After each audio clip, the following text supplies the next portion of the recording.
Don't wake the baby. What in the world do I mean by that? Don't wake the baby. Well, we'll get to that here in just a second. But in the meantime, happy Thursday and welcome to it. The voiceover huddle, we do it every single weekday morning to just help you out with your voiceover business, give you a little marketing tip, a performance tip, a tech, technical tip, just something to help you in your VO business. My name is Mike Hathcote. I'm a full-time voice talent. And like I said, we do it every weekday morning. Glad you're here. Don't forget to like and subscribe and hit the notification bell. And of course, chime in on the chat so I can give some shout outs here in a minute. And real quick reminder, we had an open spot for the TV Affiliate Bootcamp. That has now been filled. So we are back to being um, sold out. Mr. Ralph Tolles took advantage of that discounted rate and jumped in there and snatched it up. So we are now back to being full to capacity. So in fact, we got the fourth session tonight. Looking forward to that. Okay, what do I mean by don't wake the baby? And in what context does that apply? Well, this is a bit of a performance tip today, and it's basically what I call the voice tone for doing warm, caring reads. Okay, so when you think of warm and caring reads, what do you think about? You think about things like healthcare, retirement, banking, COVID stuff. I tell you, if I in 2020 and 2021, if I said we're all in this together, or in these unprecedented times, right? If I said it once, I said it a million times. Lots of PSAs and stuff like that back then. But that is the kind of tone that I'm talking about, and that is the "don't wake the baby" tone. And the way it came about was uh, our own Mary Winkle, who is in the Blueprint, who teaches our Thursday night class. I was working on a demo with her several years ago, and I think she had a spot on there for Pampers, and it was a very soft and kind of mousy spot, and the whole vibe of the commercial was there was a baby, and this mom was talking in the room with the baby, but she was very quietly whispering or just above a whisper. And that is what I call that tone. When you're trying to get that warm and caring type of a sound, the "don't wake the baby" voice, right? Now, there's a couple of things you can do here to help you in those kinds of reads. Of course, you need the performance skills, so we'll set that aside. I mean, but as far as technical things you can do, and when we talked about mic proximity a few weeks ago, you can go back and watch that whole episode. But mic proximity is very important when you're doing anything really in VO, but especially when you're doing this kind of "don't wake the baby" read. So there's two things you can do that will get you almost all the way there in doing that sound. And the first is mic proximity, which is getting closer to the mic. Cut it by about in half of where you normally are. We talked about having, being this far away, from your microphone and from the diaphragm, by the way, not from the pop filter, not from the edge of the microphone, but from the diaphragm. So normally you're going to be roughly 6 inches, which is about this. But when you're doing this kind of a read, some hospital spot or something where they're trying to, convey trust and caring, anytime they're trying to separate you from your money, um, and want you to trust them, then you half the distance, roughly half the distance of where you normally are. So you get closer to the microphone. So that's step one. Step two is lowering the volume of your voice down to just above a whisper. That's the "don't wake the baby" voice. You don't talk, if there's a baby in the room sleeping, you don't talk at your normal speaking voice. You talk down like this, very, very soft. And that's what we're talking about. When they're looking for that warm, sincere, caring kind of vibe, those are the things you can do. Now, those are technical things. You obviously have to have the performance skills to deliver a good, authentic read. You can't just fake it and just use the mic proximity and the lower volume to get there. You have to have those skills, but I'm talking about the technical things you can do to get to that sound that we're talking about, the don't wake the baby voice. So that's what I mean. Don't wake the baby. Try it out. All right, let's see who's in today and what everybody's talking about. Sean says, "Happy 4th of July from Longview, everyone. What did you get in your time machine? Are you in your DeLorean? Are you there tomorrow already?" It's still the 3rd, but hey, appreciate it. I'll be here, by the way, tomorrow on the 4th, so don't sweat it. I'll be doing Q&A Friday like usual, so I will be here tomorrow morning. But happy 4th to you as well. And there's Wayne from Port Orchard, and Jason from Kearney, Nebraska, and Mark from Montreal. By the way, we're getting all these badges now on the chat. Have you guys seen these little number 1, number 2, number 3 badges? I guess that's how often you attend.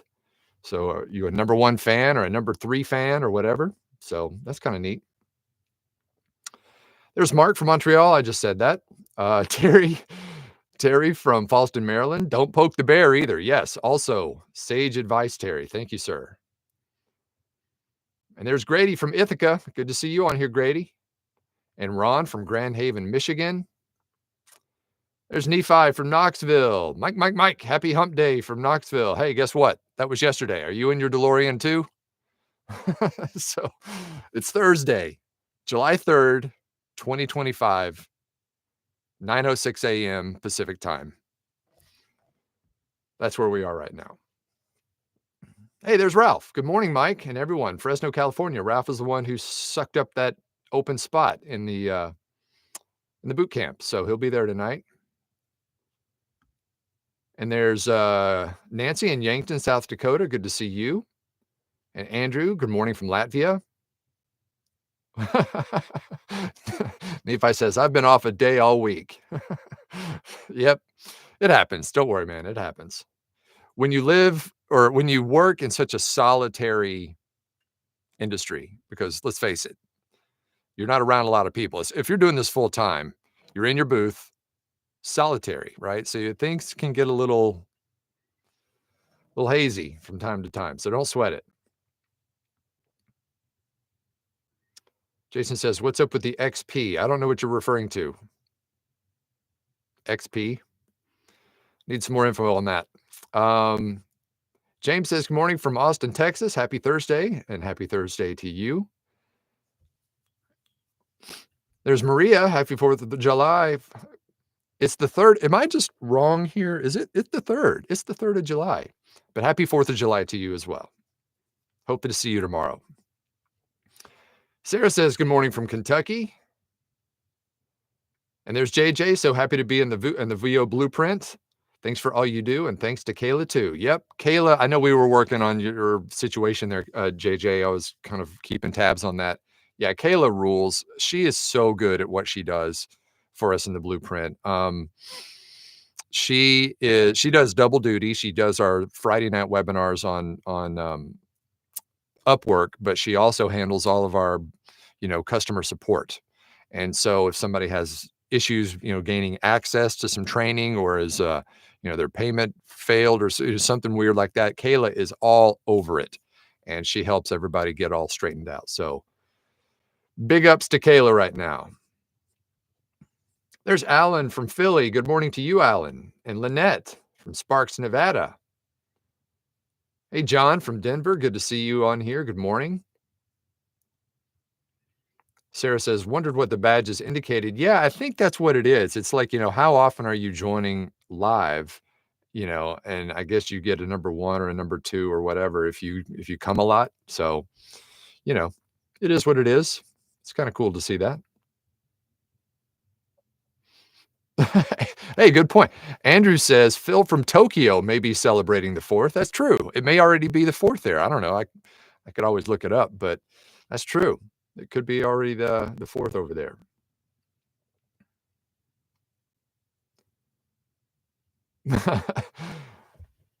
Thank you, Sean. Sean says, "Got to get the good wishes out there now so no one gets left out." Good point. Way to be proactive there. Appreciate that. Becky says, "Happy pre-4th from Grandma Becky in Michigan." Well, happy pre-4th to you. Jason says, in addition to the badges, we now have associated XP experience points, like in an RPG. Are we leveling up? Interesting. I don't see that part. I just see the little crown and the number 1, number 2 thing, but I don't see the XP experience points. So who knows? Maybe so. Can you get the high score? Hey, David from Hamilton, Ontario. Oh, Alan says we get XP for commentating, 25 XP per comment. Okay, so they're gamifying it. So they've gamified the comments. Well, okay. I know you guys always comment, so I appreciate that. But I guess when you comment on the video after the fact, then you get points there as well. I don't know. I don't dig into the deep YouTube algorithm stuff. So that's cool. Try to see if you can get the most points. That'll really help our channel, actually. So that's the best way, by the way, you can help us is you can like, subscribe, notify, comment. All that helps the channel.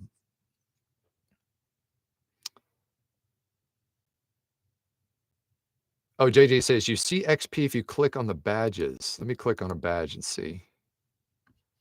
I don't see anything. It just goes to top fans, whatever that means. So Jason says, shall we play a game? Yep. AI has come a long way since war games. Remember the war games voice? But it has a long way to go before people really are convinced that it's not AI. You can totally tell, even now. As good as it's gotten, nah. Andrew says, well, it's already past midnight in China, so it should be, past midnight. Okay, well, cool. Thanks for that research. Appreciate that. Theo says, happy Thursday to all from downtown Chicago. Well, that is it. It looks like everybody's commented who is going to comment maybe, and I've got some work to do as usual. So for those of you in the blueprint, I'll be streaming that here shortly, and you can watch that live or watch the replay. But in the meantime, for all of you, I will see you back here tomorrow on Friday, on the 4th of July, the actual 4th of July, for Q&A Friday. So bring all your questions, and I will see you then. Take care.